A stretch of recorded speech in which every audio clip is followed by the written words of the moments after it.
Um,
Dear members, a warm welcome to all of you in this panel discussion titled Intellectual Gem Cross Fertilization of Experiences and Exposure. My name is Dr. Munir, and I'm the editor of this book. This book is written by brilliant gems including Jennifer, Terry, Karen, Dr. Deidria, Lauren, me myself, Marty, John, World Federation Against Drugs, and Borshow. Each author brings forth a unique perspective, offering a diverse range of insights for you all. Today, I'm joined by some of the exceptional authors who will share their wisdom and shed light on the chapters they have passionately written. I extend a warm welcome to you all. Let us embrace this opportunity to cross pollinate our ideas, drawing from the intellectual gems presented within the chapters of this book. Here are the guidelines. Each author will speak for about 5 minutes related to the theme of their chapter, and later I'll ask one question to each chapter. We'll end the panel discussion with the recorded song sung by our beautiful member, Laila. So I would like to request Borshu to break the ice and speak something about her chapter. Borshu, the floor is all yours. Thank you so much, Munir. Hi, everyone. I'm a peace worker. My name is Gfte Schneider, and I am working for a common future. I contributed with transformative peace building methods for institutions, education systems, and communities chapter in this lovely book. What was the idea? Why I wanted to write about peace? As we know that we have a lot of problems and challenges and conflicts, mass loss of biodiversity, violent, hateful ideologies, and corona pandemic all around the world we passed. And all these are the many mental and psychological health problems that natural result. So in this regard, for real world issues, they are highly psychologized, contaminated with shared perceptions, thoughts, fantasies, and emotions, pertaining to past historical glories and traumas, humiliations, mourning difficulties, feelings of entitlement of revenge, and resistance to accepting changed realities. So we are all carrying all our traumas, human rights violations, discrimination, and stigma, generation to generation. To find solutions such these problems, nature-based dialogue methods in and with nature can help in healing the heavy burden which is related to our disconnection from nature. This is the new peace building process. We call it also transformation process of the world for a common future, for a just and sustainable cities. These new methods, peace-building methods, can be adapted to the local conflicts for better understanding of people's need to find solutions. They are also an important part of the new peace-building process, which is taking alternative actions on social inequality and ecological unsustainability in order to create more just and sustainable spaces. In today's world, it is imperative to be able to bring peace building to the many crises that affect our daily lives. And education plays a huge role in such a transformation process. How can we make it possible together? Not only the connection of communities, but within communities, we can achieve the many other broad-based societal solutions to reduce structural violence that needs the inclusion of a triangle of actors to help create a new and all-important dialogue. Institutions, peace, educators like teachers, and community-based interactions and actors. When they come together, all these kind of actors, we can build programs at the local micro level and continuing at the meso level can even scale to reach our broader goals on an international macro level. Erasmus programs can facilitate such a transformation process. So I shared some case studies which we already implemented in the cities and good results and the key findings after this scientific research process. And I wrote about much more clearly how we can start a peace building process where we are living is very clear in my section. And the last thing before I want to finalize my sentence, Nelson Mandela was right when he stated that education is the most powerful weapon to utilize to transform the world. But to meet many faces of today's issues, there needs to be another powerful weapon utilized as well. Luckily, it can be easily found right in front of us. That is nature. So the combination of education and nature can be used to open up entirely new scientific approaches and education programs to successfully address a world in need of transformation. I really wish all of you love and peace, and let's change now without losing any time. Thank you so much. Thank you, Burshu. I just want to, as I'll be asking question later, but to you, I just want to pose question now as you have to leave early. How can we foster a love for the environment and provide support for the mental health of those affected by environmental disaster? This is a kind of a, we are all in traumatized process now, because we all see where we are living, we see the fires everywhere, and floods also when we visit another country. How we can, even as a tourist, so we see, we are the witness of now the world's changes. How we can take is starting first individual taking responsibility to reducing the carbon footprints. We need to take care of the nature, starting with individual efforts, putting all our individual work to change, to be the part of change. We call it being the peace, first of all.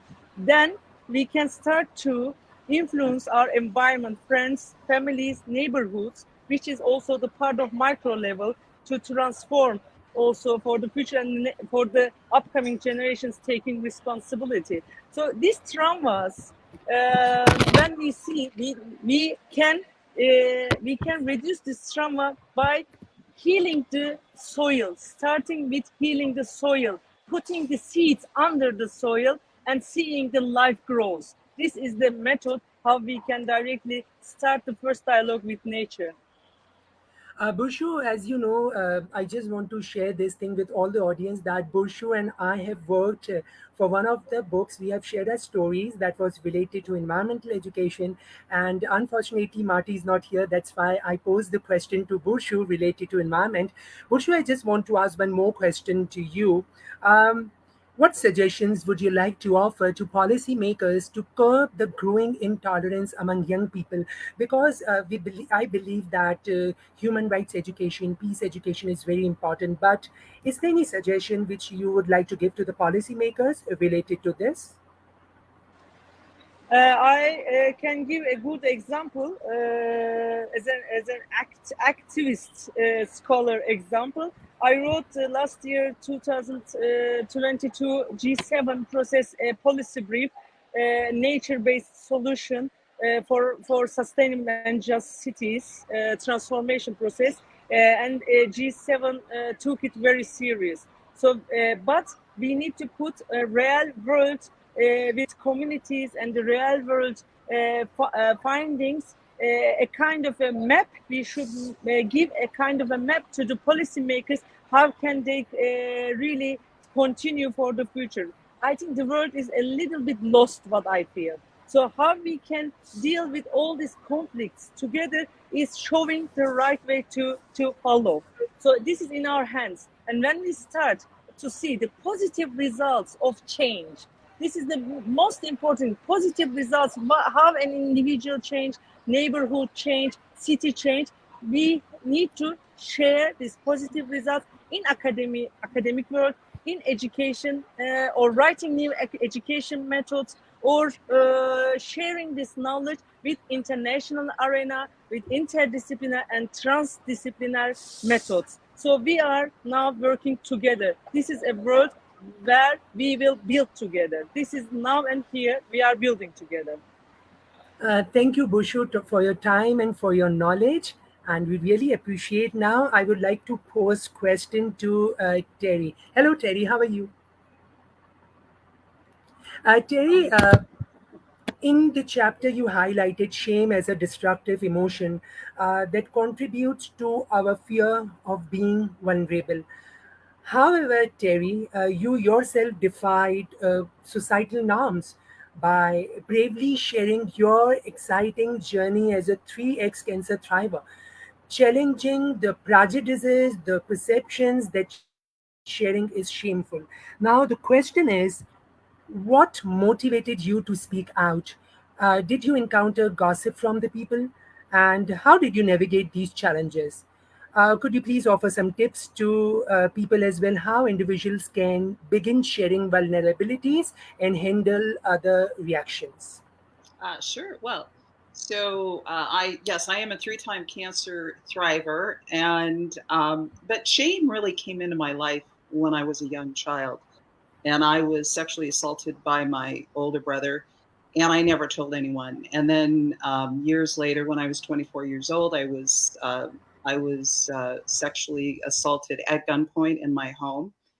And I carried a lot of shame going into my life. I tried to hide it by being a busy professional, by being successful. And finally, when cancer almost took my life, I had to deal with the shame that had been inside of me for many, many years. And when I didn't immediately start to speak out. I mean, I did start sharing my trauma as it pertained to my sexual assault, because it was from a serial rapist. So it was easier. I know that sounds weird, but I was validated. But it took me a long time to actually share other shame that was inside of me, and shame and guilt cause the body to break down and bring in disease. And I truly, truly believe that's why I got cancer. But tips, you start small.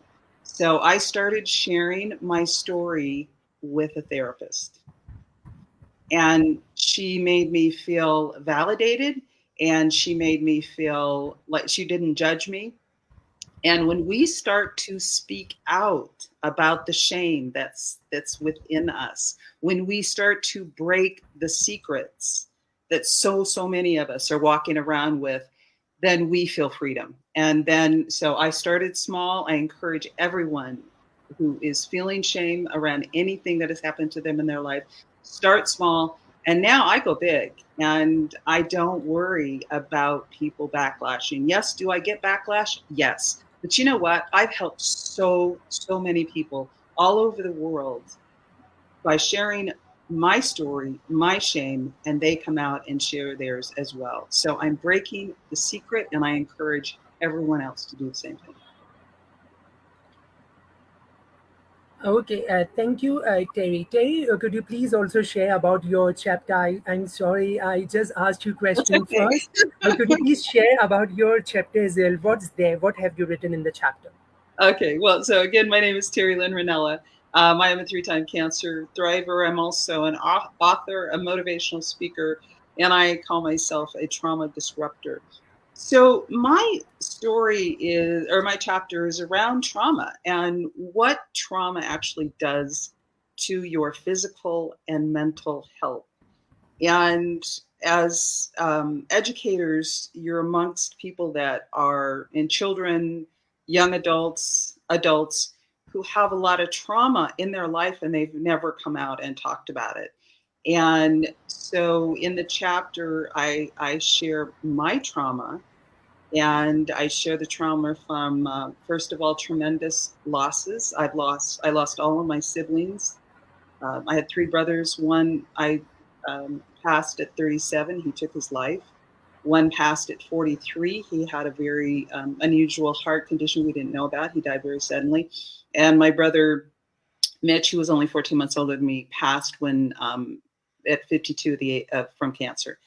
And then both my parents have passed. So I've lost my entire family. So it really can create a lot of trauma within the body. And again, this really brings down your mental and physical health. So I share my stories about loss and solutions to the trauma around loss. In the chapter, I also share my story about the sexual assault and being sexually assaulted as a child, and how much shame that can create, and how many people are walking around today with a tremendous amount of shame around sexual assault. So, I give some solutions. Again, it's about breaking the secret. It's about telling your story. The more you tell your story, the more freedom you feel, and you give permission to others who have been through the same thing to tell their story. And I have now shared the story of sexual assault and being abused as a child with thousands and thousands of individuals, and I no longer feel shame. And then I share my story about my cancer journey and how much shame and trauma I felt just by having cancer and ending up in ICU on a ventilator. And I know I've worked for the past 6 years with people all over the world who have cancer, and there's so much shame. They feel so much shame because of the cancer. So again, I shared my story about my cancer journey, how I said no to many, many, many oncologists. I took a different approach. It's not to say that I didn't work with doctors, because I did, but I share my story about my cancer journey, and I give hope to what feels like a very hopeless situation. But again, I'm trying to break the chain of shame, of guilt, which is brought on by trauma. Thank you so much. Jennifer, the floor is all yours. Hi, thank you, Munir, and thank you, Terilyn, for sharing that. So I am a humanist, and my chapter is on humanistic leadership in the classroom. And to understand why I wrote about humanism, I want to take you back to philosophy, specifically Confucius. Humanism is a philosophy about human dignity, about human flourishing, and it ties into Munir's work on human rights, which is why I say yes to everything he asks me to do. But Confucius talks about education. The first thing is important, that every human being has the ability to become a virtuous person. And that the key to becoming a virtuous person is education. And so education is foundational to becoming a better person, to creating a flourishing society. And when you think about the societies that really knocked it out of the park, they had golden ages, whether it's the golden age of Islam or the Renaissance in Europe, or like lots of Chinese history. We're talking about cultures that embraced and really dedicated themselves to the idea of education, not just for a select few, but for everyone. And there's a reason why there are forces around the world that want to limit who gets education and want to limit what you can learn when you get educated. And I think the project of education is so important to creating a thriving society where people's dignity is validated and embraced, that I'm absolutely committed to Munir's mission. So let me just say that to begin with. So my chapter is on humanistic leadership with this eye on, well, how do we help people flourish and thrive when there are so many things happening in their lives that might, violate their dignity or give them trauma. You don't know who's in your classroom and what they're dealing with in reality. So I start from the point of, let's talk about the values, right? Compassion, empathy, authenticity, and ethics are the values that I focus on in my chapter. Compassion is the emotion that helps us want to make things better. If someone is suffering, compassion is what helps us want to fix that suffering and help that person. And in a humanist framework, we're talking about 100% of humanity. There are no exceptions to this, 100% of humanity. The second part is empathy. Empathy is different from compassion. A lot of times people use them interchangeably, but compassion is about wanting to help someone who's suffering. Empathy is understanding where a person is coming from.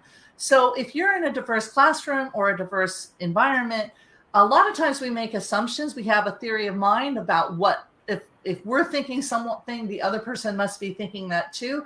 And that's a fallacy. That's wrong. We don't actually know what the other person's dealing with. If I met Terilyn somewhere and was having a conversation, unless she told me, I wouldn't know about the trauma she's experienced. She would have, y'all have no idea about the trauma I've experienced, right? So having that empathy to understand you don't know what this other person is dealing with or what your students are dealing with is key to being able to do compassion in a way that actually helps and doesn't compound the problem. The next part is authenticity. Being your whole self. And this is not necessarily something everyone can do. And if you've got trauma in some place, it might be dangerous to be open and authentic. because of the situation that you're in. So the idea is to create an environment in the classroom where people can be open and honest about what is going on so that we can address it and fix it. That's the ideal. That doesn't mean it's easy to do. It just means that's the ideal. And then finally, ethics. Having values that can be shared in the classroom that all the kids or all the students agree on can help navigate the differences and the trauma and the discussions about what is good. Because if education is about creating virtuous people, then we need to have some definition of what that means. Is it about being kind, and so forth, but making it done in a way that's inclusive and not exclusive. So that's what my chapter is about. Thank you, Jennifer. Jennifer, in your chapter, you wrote, as we apply human-centered leadership in our classrooms, we can share our experiences to inspire and support other educators who are also striving to create a positive and supportive learning environment. I would like to pose this question to you.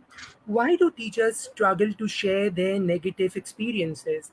I've been in the field of education for the last 11 years, and I have seen many people who are not comfortable coming out of the closet sharing about their negative experiences. So, why it's so? Why teachers are not sharing the negative experiences with others? And what are the benefits of sharing vulnerabilities with others? Any tips for other teachers as well?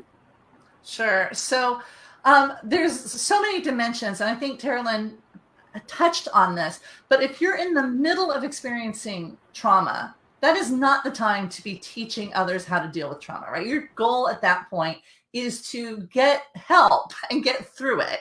So you're in learning mode. Like when I was being stalked and developing PTSD from a stalking situation, I was not in a position to talk about the stalking. I didn't have anything to teach anybody. I needed to get through it, and I needed to be vulnerable enough and authentic enough to know I needed help.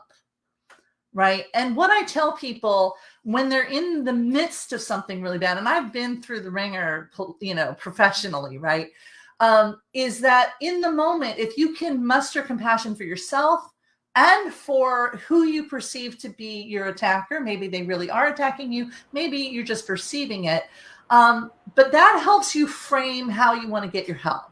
And it helps you frame getting help in a way that dignifies yourself and hopefully dignifies other people at the same time, right? But that's the challenge. That is not, in any sense of the word, easy to do.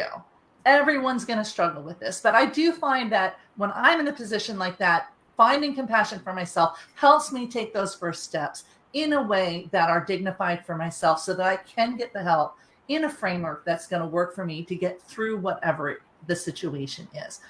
Having gone through that, and learning what we learned from those situations, we're now in a position, once we're out of it, to start helping others who are experiencing trauma in whatever life they're in. This is why Terilyn has dedicated herself to the work that she's doing, right? She's been through it. She's not in the midst of it now, we hope, but she's been through it and she has something to teach. And so this is where, dividing it up into, I can't teach right now, I just need to survive and learn what I need to survive, versus I've been through it and now I have something to help other people with. And by opening up about these experiences, when I talk about the stalking and my experience with professional mental health care, I've helped people get that mental health care for themselves by making it okay to seek mental health care, right? And so just being open about that opens up the space for people who are in trauma or experiencing trauma or something's going on to know that there's someone they can talk to get help from.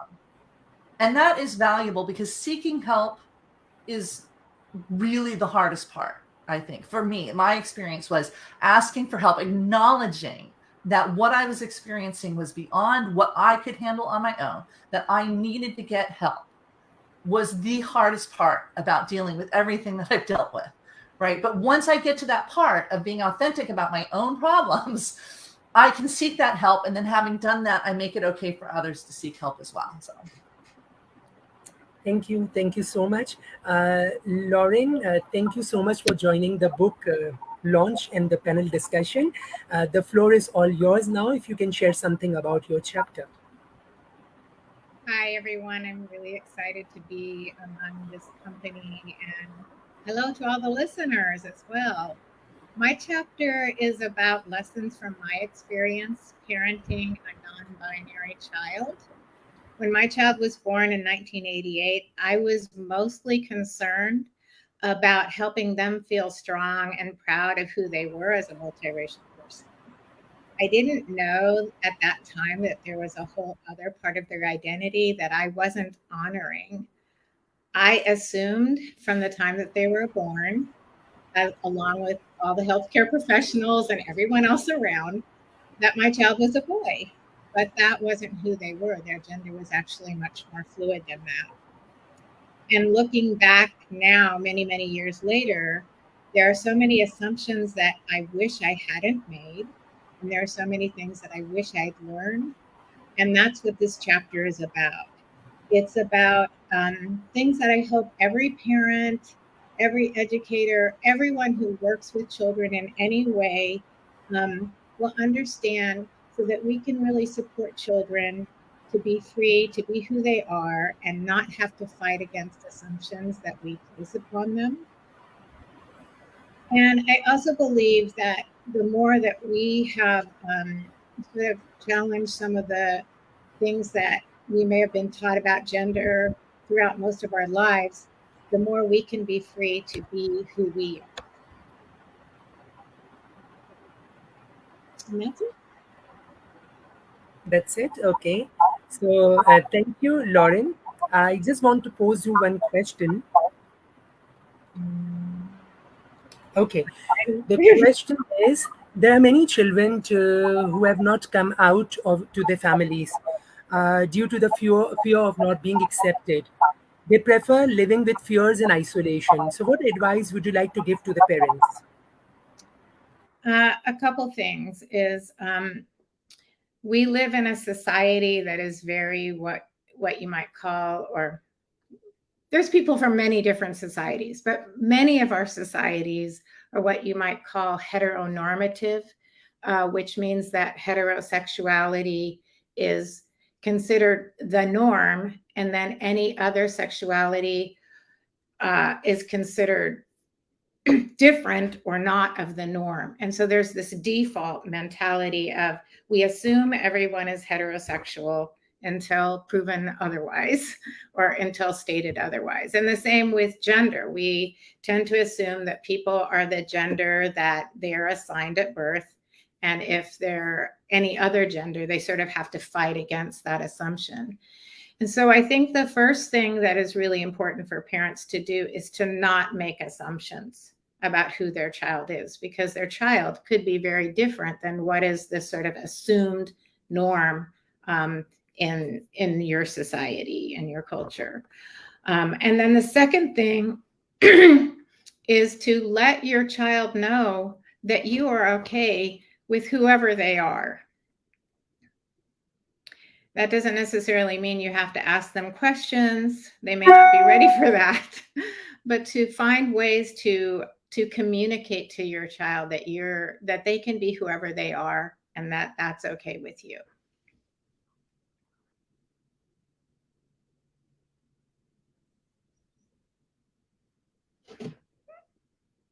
I can't hear you, Munir.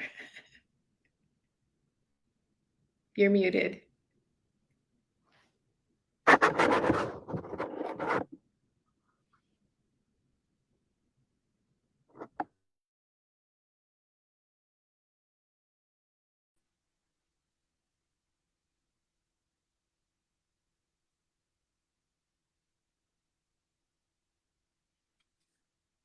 Munir, I know the camera's on me and I'm ready to go, but I just want to make sure I'm doing what I'm supposed to do. Didia, the floor is all yours now. Okay, sorry guys. I was waiting for that introduction. We're creatures of habit. So I'm Dr. Deidre Stevens. I am a school improvement expert and an education consultant. I work with schools everywhere. And so I've been in education for over 20 years. And in working in those schools, I saw the same thing happening in every school, no matter where they were. Okay.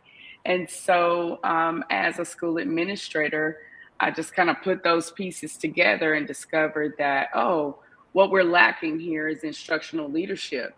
And what we're lacking even more is a definition for instructional leadership that works with the high need school environment, which is where I am predominantly. And in those schools, we have all of the concerns that have been mentioned so far today. We see those things all the time, and in a very strong way. So I understood, or I came to an understanding that instructional leadership is really what we're lacking here. Which means we are lacking professionals that understand how instructional leadership works and what it is exactly, and just accepting status quo leadership in schools, or leadership that has been mirrored in a corporate manner in schools, which doesn't work for kids, by the way. So my chapter is on instructional leadership, of course. And in that chapter, I break down the 3 layers of instructional leadership. And I talk about how those 3 layers are operations, culture, and curriculum and instruction.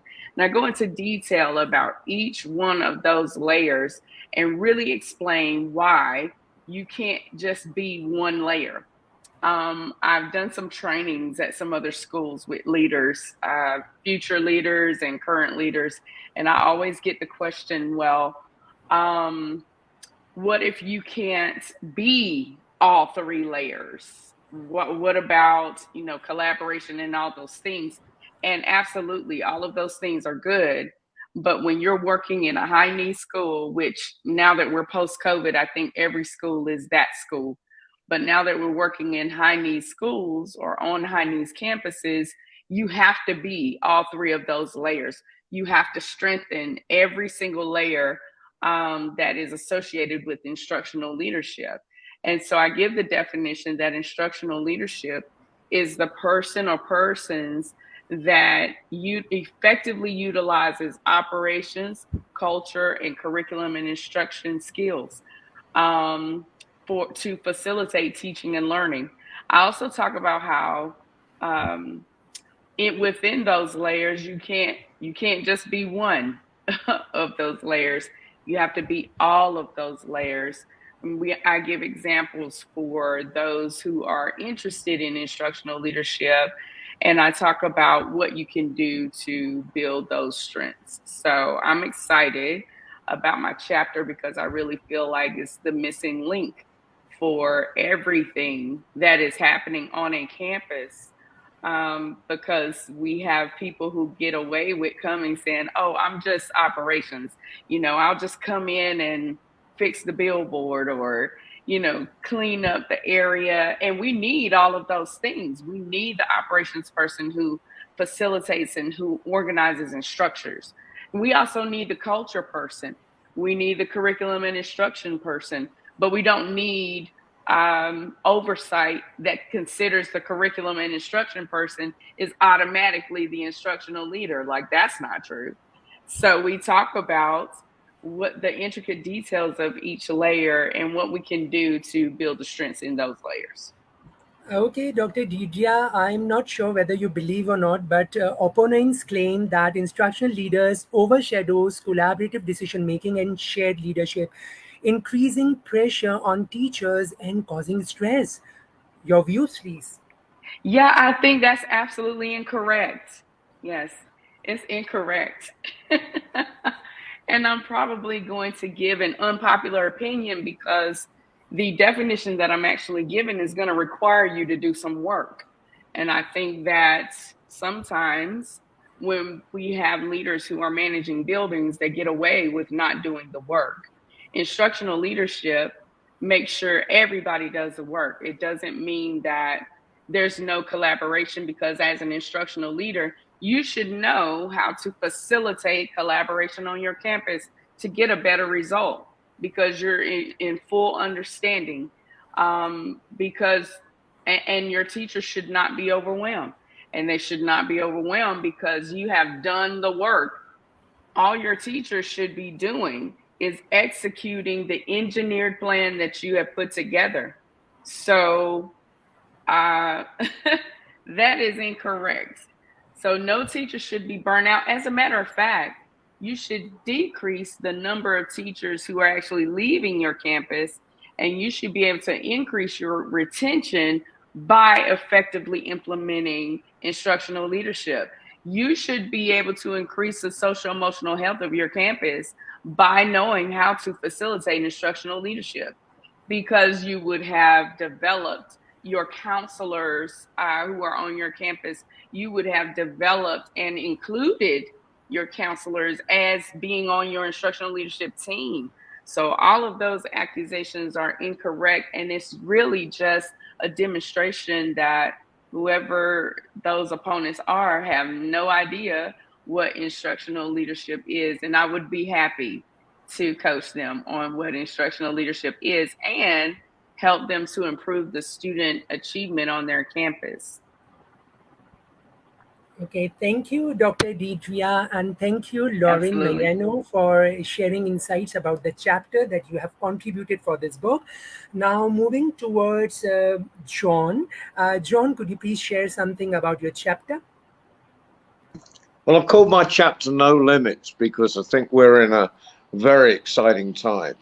And I've worked over the years with people with all kinds of difficulties, and young offender institutions, pupil referral units, and sometimes, or most often, the children, especially with incredible intelligence, just don't reach their potential because they are. Because teachers say, oh, this should be done this way, this should be done that way, you should use one thing, not the other. But at the moment, we have this enormous number of ways of facilitating expression. Whether it's traditional, it could be everything from calligraphy to making pictures with AI. And we've never been in such a privileged position. And I think my chapter it's kind of, although I don't talk about education that much, I just talk about the interest we have in the renewed interest in tradition, together with looking at the possibilities for the future. And I think a lot of this comes from, I mean, I'm a child of the 60s, so we didn't know that much about problems. You know, we just had to get on with it, and I don't recommend that. I don't believe in golden ages. I believe where we are now is always the golden age. And the golden age, we're continuously working towards that utopian society. We'll never get there, but we should continuously work towards it. And so I've got a thing called Erlands, which means you only see a couple of words on the page. I didn't know this. I didn't know I wasn't supposed to be a writer. I started as a visual artist, and I think I've accidentally taken my own journey and used it to the advantage. So now I'm running an international website, or curating an international website called World Storytelling Cafe, and we have young people on there from all over the world that are bringing stories, traditional stories from their cultures, and sharing them with other young people around the world. When have we been able to do this? When has someone being able to sit in a village in Punjab, being able to talk to someone, a child in Nigeria or a child in Italy, and describe and give them stories that their grandparents gave them? So we're hitting both tradition and the future simultaneously. And I think that's I sort of link myself, I suppose, into a transcendentalist tradition of sort of Wordsworth and Emerson and all those people. And I start with Emerson, who says, let the subject dictate the form, and I'm now saying let the subject dictate the medium. And it's just about potential. I think the chapter is just about potential. John, I have a question. In this digital age, do you believe the demand for traditional storytelling is diminishing? And what advice would you like to offer to teachers throughout the world to sustain the culture of storytelling? Well, one, I think it's increasing because as more societies develop a middle class, what happens is people wonder about loss, and so it happened at the end of the 19th century, moved to industrialization. It happens in post-colonial times when people are looking what's been lost, and so they're digging around. So there's instantly an interest in what's gone before. But now I've just, in fact, 3 days ago, we were working out a program for teachers to put in a program for training for teachers in Marrakesh, so to encourage their children to bring traditional stories to the next festival we run in Marrakesh. And I think it's a matter of we're in this wonderful position now where things haven't been lost, but there is a potential for losing them. And if we can get children excited, it's the same as everything else. If we get children excited about something, they'll do it. If we make it dry and treat it like it's something we have to dissect in the laboratory, then we're on a hiding to nothing. But I think people can get excited. People have always listened. People have always loved their grandparents. We need to sort of almost exploit that love for grandparents and children's interest in that. Children can do 20 things simultaneously. They can be on their tablet and they can be listening to grandmother simultaneously, and then they can record grandma on their tablet. Thank you, John. Now we have Karen Wagner with us. Karen, I hope you are doing well. So the floor is all yours now. All right. Well, hello, everybody. Gosh, what an honor it is to be a part of this panel. What an honor it is to be part of this collaboration with all these amazing, amazing people contributing different views. My name is Karen Wagner. I'm a wife, a mom and stepmom to 7. We have 10 grandchildren and more on the way. I think that was mentioned by Terry Lynn as well as our families grow. I'm also the founder of Teaching Our Youth and the Parenting Blueprint. And Dr. Munir had asked me to write a chapter referencing just some parenting aspects, since that's kind of where I hang out. And so my chapter is on unlocking your child's potential, a parent's guide to parenting by design. Now, those of you who are joining online, even those of you on the panel, if you want to, put in the comments, like how many of you here have more than one child? How many children do you have? Put that in the comments for me. And then let me ask you another question. How many of us can agree that our kids can be so different? Coming out of the same gene pool, living in the same home with the same parents, they can just be so different. And so, what I wanted to do as I wrote this chapter is when we are able to understand, with my background in understanding human behavior, personalities, and temperaments, when we are able to understand that each of our kids are wired from birth with these unique personality traits, we can then adapt our interactions to parent by design and not take a cookie cutter approach to parenting. Now, let me hold there for a moment, because we still want to instill in our children our family values and goals and compassion, all these wonderful values that we bring. But the way our children think, act, interact, make decisions can be very different than how we are wired. And our goal as parents really is to raise our kids to be the best they can be according to their design, not what we think they should be or who they should be. And a little bit about my story. you know, I had been in business. I had been very successful in the business that I was working in. And then I gave birth to my oldest son, Kyle. And you know, having been successful in business and accomplished all the things that I had done, I thought this parenting thing would be a breeze. Totally not true. Totally not true. This one child just turned my world upside down. He was just so strong-willed and defiant and independent, and his way was the way. And I just did not know how to interact with this child. And I believe that we are led to believe that when we have children, we will know what to do. And can I put that myth to rest? Because I'll be the first one that I'm an educated woman, highly driven, and I had children, and I clearly did not know what to do. Now, look, we can go back to providing food and shelter and protection for our children when they're young and they're babies. But as they start to develop their personalities and they start to evolve as human beings, and some of us are like, what the heck is happening here? Which was my case with my son. And it really wasn't until I attended a business conference on understanding personalities and temperaments and, you know, team building and leadership and all the things Deidre was talking about, you know, going on in education. And that's where I was. And I'm sitting there thinking, this is happening in my house. This is happening in my home. And so there was something here that no one was teaching in reference to parenting, even with all the parenting books I read. And let me tell you, I read a lot of them. No one talked to me about understanding the temperament of my child. So once I started to understand how Kyle was wired, I was less offended by his behavior because I understood his why.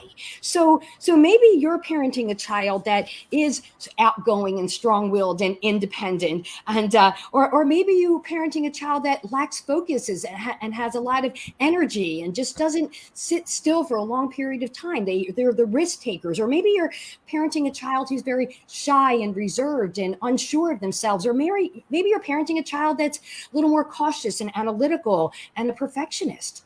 It's not right or wrong, but it's different. And so what I wanted to convey in this particular chapter is that there's a framework to being able to put together a parenting blueprint and parent by design. And the first part is to become aware of personalities, become aware of your personality. Why is it that you think and act the way you do? What are your expectations as a parent? Because all we really bring to parenting is how we're wired and how we were parented in the past. And for some of us, maybe that was a good thing. And for some of us, we're still overcoming the trauma, right? So the first part of the framework is to become aware of the personalities, yours and your child's, okay? What is the personality of your child? Then the second part of the framework is, once you understand how your child is wired and what their internal emotional needs are, in other words, what is the internal drive that drives the external behavior, then we can adapt our parenting interactions to meet those social emotional needs and reduce the conflict, adapt those interactions, and apply the right strategies. Because parenting is not a one-size-fits-all approach. And when we try cookie-cutter parenting, we are going to have children who do not feel seen, heard, or understood. And when they do not feel seen, heard, or understood, that is a slippery slope to the mental health concerns that we have with depression and anxiety and just not knowing who they are. So as parents, we are the first teachers in our children's lives. We are the first people that they interact with. And I really feel that we're led to believe that we should know. And as I said, I want to put that myth to rest, that we don't. And in our society, we don't talk about this. And we talk about getting help. Someone was mentioning about getting help. We don't reach out to get help because it's almost like we're embarrassed to tell somebody or let somebody know that we're struggling or we're hurting or we're fearful, or we go to bed at night crying because why can't I get this right? No one wants to talk about this. So I'm truly passionate about how can we get this framework to as many people as possible to take this into your communities and be able to empower and encourage parents that they have what it takes, but just with a little bit of direction and understanding, becoming aware, learning how to adapt and apply the right strategies, that we can develop the relationships that last a lifetime. Okay, thank you so much. Before posing a question, Dr. Didia would like to share something. Yes, Dr. Absolutely. Ms. Wagner, I love your parenting blueprint. As an educator, I think the number of parents that are actually engaged in schools is like almost none. I know. Okay. But I've always preached that it is because they don't know what to do and they're waiting for someone to share with them what to do. So your blueprint about parenting, I think, is absolutely amazing. Not to mention the part where you put to rest that, you know, you're not supposed to know what to do. As you were talking, I was thinking about how there used to be a visual blueprint of what to do. And now I think that we've been so engaged in the changes of society that we haven't realized that that visual blueprint that used to be there, and that probably goes back to Mr. Rose storytelling and all of that being passed down through the cultures and the generations. We don't have that. We don't have that anymore. So I can only imagine. I have 3 bonus children, okay, that we get every Thursday and every other weekend, and we're about to pick them up for 30 days in the summer, right? So I'm super excited, but I understand that that is totally different from having them sleep there every day. And I can only imagine, because at the end of the weekend, I'm like, whoa. So a parent, and then thinking about how every day is new. I remember talking to a very experienced parent, and I was saying, you know, hey man, I have no idea what to do. I've really been praying about this. I want to make sure, because to me, being a parent is more like an office, like a CEO would be. And like, to me, it carries that same weight. Yes. That you need to make sure you get it right. Okay. So I was concerned about that. And I told my friend, she got like 6 kids, you know, from the womb. Okay. So I was like, I have no idea what to do. She was like, every day is a new day for me. Yeah. I've never parented this person this day. Yeah. Wherever they are this day. I've never done that. And I'd never thought about it that way. So thank you for your parenting blueprint. I think that is absolutely amazing. Thank you so much. Thank you so much. I appreciate that so much. Thank you. Okay, Karen, coming towards your question, could you please shed light on the importance of introducing parenting literacy course for current and prospective parents by higher education authorities throughout the world? Do you believe that policymakers should prioritize this area? Like, if you talk about me in my country, in Pakistan, it's not there. In Asian countries, we are not finding parental literacy course. So do you really think that policymakers should work on it? What are your viewpoints? Yes, yes, and yes. Now, you know, one of the things that I am cautious of is when it's required, mandated, demanded. Nobody wants that language. But I think we need to approach it from support, encouragement, community, that we're learning together. You know, back in my father's generation, and that's just a generation away from me, there were 3 generations in one home. So you had the grandparents, the parents, and the children. And so as John was talking about storytelling and the grandparents, like, there was a community raising our kids, and that's not the way anymore. And even if it is, was that effective parenting? And we will duplicate how we were parented. And now we may come into our parenting thinking, I'm not going to do that to my kid, until we get into an emotional situation and we default back to how we were parented, because that's the only message we have. If we do not change our perception, if we do not change our interactions, the cycle will repeat. And so when it comes to the higher education piece, I think we need to make it a thing. This needs to be a thing. Parenting needs to be a thing. It's the most important job we will ever have, is raising our little human beings to be good human beings, the best they can be according to their design. So many parents that I've talked to have a vision of what they think their child should be. And Lauren, I think you reflected some on that. And then when that is shattered, like they don't know what to do. They feel as though they're failing, you know, or their children aren't good enough. I mean, and these are such destructive messages. So, you know, when in reference to Kyle, as hard as he was, I value and appreciate the challenges that boy gave me, because I wouldn't be doing what I'm doing today if it wasn't, you know, for him. I say, God, I feel God gave me Kyle so that I could then figure this out and help other people with it, because look, our hearts break when we are broken in our relationship with our children. And for so many parents, we can only do what we know. So we need to know more so we can do more, but we really need to make it a conversation that it's okay. And as Dr. Dieter was saying, and getting it in school, I know. I mean, I have boot camps, and I'll have a handful. I mean, I'm starting to get 20 people online, you know, for a few weeks through a parenting boot camp, and they are just holding on to everything because they really did just want someone to talk to. They have no idea. Someone to talk to. So it's not just me teaching at them. Look, I've got bonus kids too. If it's hard enough raising your kids, try raising somebody else's, right? I mean, I'm not going to sit here and say I have it all together, but what I do have is more tools in the toolbox to address the issues when they come up.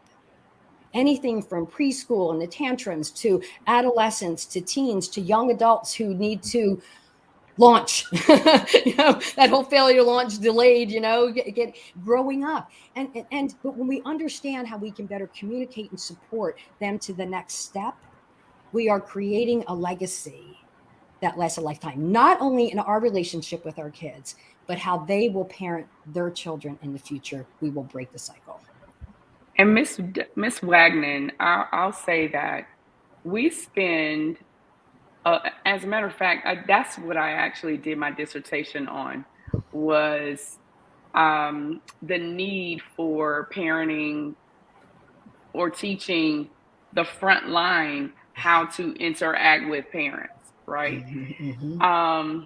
Of course, you already know what that research says. It's absolutely needed. Yeah. And also, we spend a lot of time with parents trying to help them to see some of the characteristics of their children in a more positive light.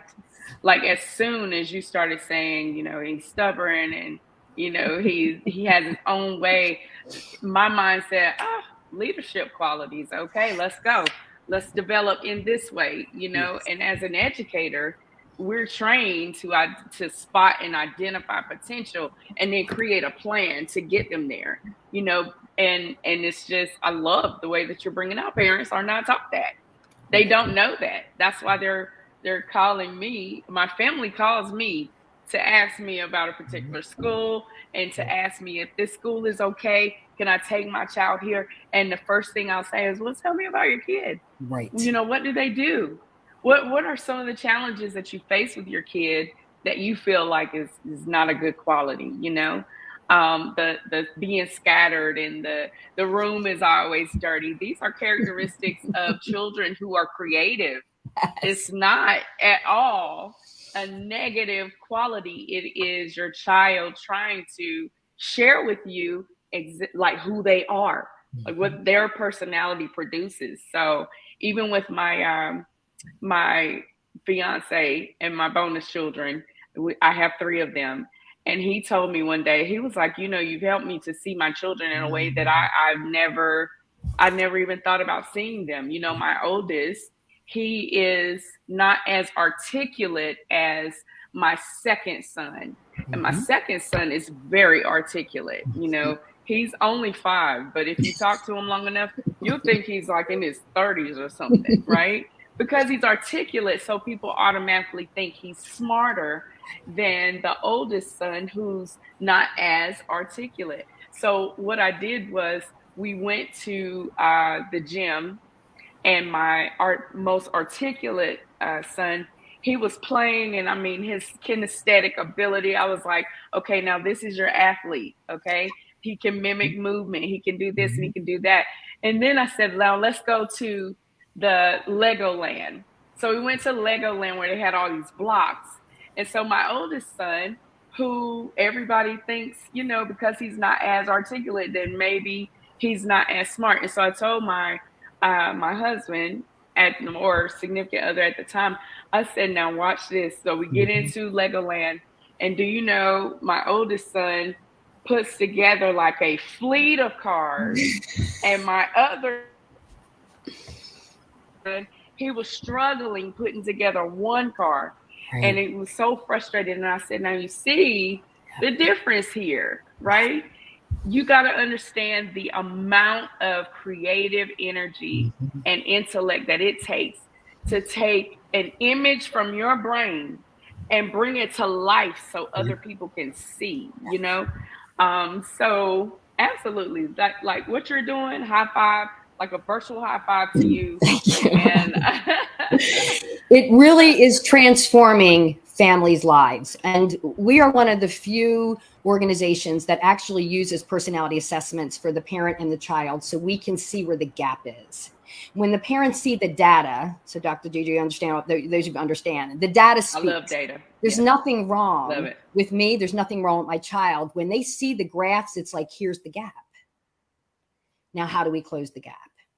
Yeah. That's the strategies. Yeah. That's the magic. That's and you mentioned that the parent is the first teacher, and I'm sitting here like, absolutely, the parent is, and I've always taught that. So you're absolutely right. The parent is the first teacher, but think about a teacher who comes into the classroom with all these different personalities. What do? We teach them how to execute differentiated instruction, correct? But a parent doesn't have, they don't have those and lessons. So bridging the gap, I mean, if you want to take it further, and I know, Dr. Mayor, we want to work on time. What we do with teaching our youth is we will do the professional development around the personalities, classroom behavior, differentiated instruction, and we do parent workshops for the parents with smaller nuggets that are easily able to digest and understand. Now we can speak the same language together. We both understand, school and home understand, and we can bridge that gap. We can put together effective strategies so the child does feel understood for the strengths that they have. I have one analytical and I have one very social, not right or wrong. It's just different. So rather than try to put them into a cookie cutter mold of what success looks like, our goal is to help them discover and evolve to be the best they can be and not feel as though there's something they're not, they're missing something. So, okay, so here comes the end of our panel discussion. If you want to ask questions with one another, you are more than welcome. We have 2 or 3 minutes left. If it's done, so let us conclude the session now. I would like to thank all the authors and all the panelists for joining this session today. And we hope that you all will continue supporting Global Forum for Teacher Educators for taking the positive approach in educating the world free of cost. So thank you so much. Hello, Global Forum for Teacher Educator members. Thank you for this opportunity. I'm Lila Duffy, and today I will be singing Lost Boy by Ruth B.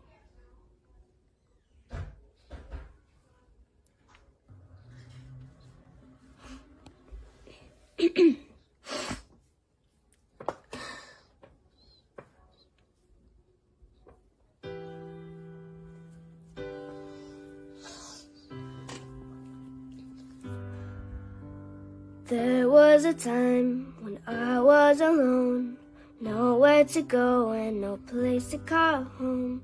My only friend was the man in the moon, and even sometimes he would go away too. Then one night as I closed my eyes, I saw a shadow flying high. He came to me with the sweetest smile, told me he wanted to talk for a while. He said, Peter Pan, that's what they call me. I promise that you'll never be lonely. And ever since that day, I am a lost boy from Neverland, usually hanging out with Peter Pan. And when we're bored, we play in the woods, always on the run from Captain Hook. Run, run, lost boy, they say to me.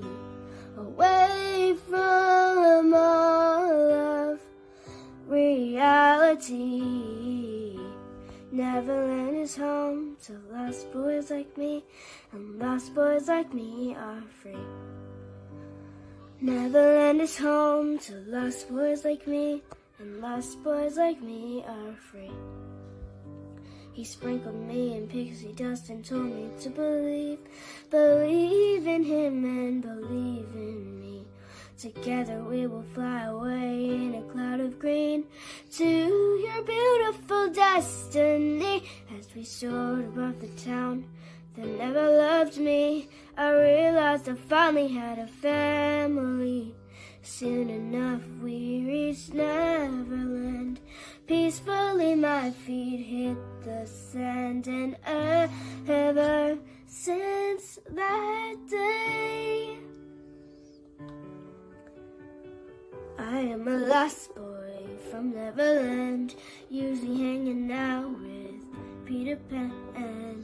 And when we're bored we play in the woods, always on the run from Captain Hook. Run, run, lost boy, they say to me, away from all of reality. Neverland is home to lost boys like me, and lost boys like me are free. Neverland is home to lost boys like me, and lost boys like me are free. Peter Pan, Tinkerbell, Wendy, darling, even Captain Hook, you are my perfect storybook. Neverland, I love you so, you are now my home, sweet home forever, a lost boy at last. Peter Pan, Tinkerbell, Wendy, darling, even Captain Hook, you are my perfect storybook.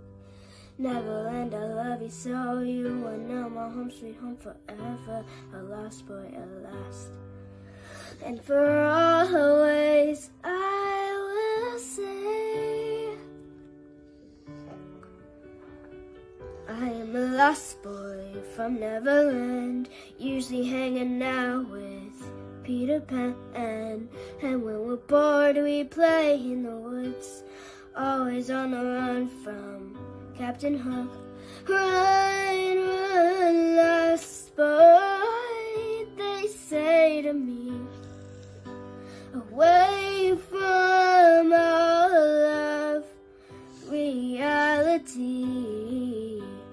Neverland is home to lost boys like me, and lost boys like me are free. Neverland is home to lost boys like me, and lost boys like me are free.